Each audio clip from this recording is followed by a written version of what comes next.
দাম্পত্য জীবনের সুখের দ্বিতীয় মন্ত্র হলো সবর এবং শুকর। এই দুইটা অভ্যাসকে নিজের জীবনে আনতে হবে। যাদের মধ্যে সবর নাই, যাদের মধ্যে কৃতজ্ঞতা নাই, এরা কখনো দাম্পত্য জীবনে সুখী হতে পারে।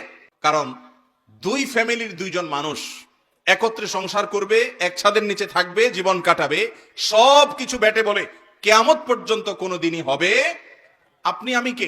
নবী করিম সাল্লাল্লাহু আলাইহি সাল্লামের সাথে তার স্ত্রীদের সাথে, উম্মুল মুমিনিনদের সাথে ছোটখাটো বিষয় নিয়ে মান অভিমান হয়েছে না হয় নাই? বহুত হয়েছে। এবং সে মান অভিমানটা আমাদের মতো না, তাদের মতো করে হয়েছে। কারণ স্বামী স্ত্রী একসাথে দাম্পত্য জীবনে যখন সময় কাটাবে, তাদের মধ্যে বোঝাপড়ার গরমিল হবে। এই সময়টাতে দরকার হয় সবর করা। মনে রাখবেন, ইবাদতের অনেক বড় একটা পার্ট হলো সবর এবং ধৈর্য। আল্লাহ কোরআনে বলেছেন, ইন্নামা ইউওয়াফাস সাবিরুন আজরাহুম বিগাইরি হিসাব। যাদের পুরস্কার আল্লাহ তাআলা কোনো হিসাব করে দিবেন না, তারা হলো যারা সবরকারী, ধৈর্যকারী তারা। অতএব দাম্পত্য জীবনে ধৈর্য থাকতে হবে। স্বামী অনেক উল্টাপাল্টা করবে, সবর করতে হবে। মনে করতে হবে এর চাইতে অমানুষও পৃথিবীতে আছে। আবার স্ত্রী অনেক উল্টাপাল্টা করবে, সেক্ষেত্রেও সবর করতে হবে। মনে করতে হবে যে এর চাইতে অমানুষ অনেক আছে। এবং নিজেকে সান্ত্বনা দিতে হবে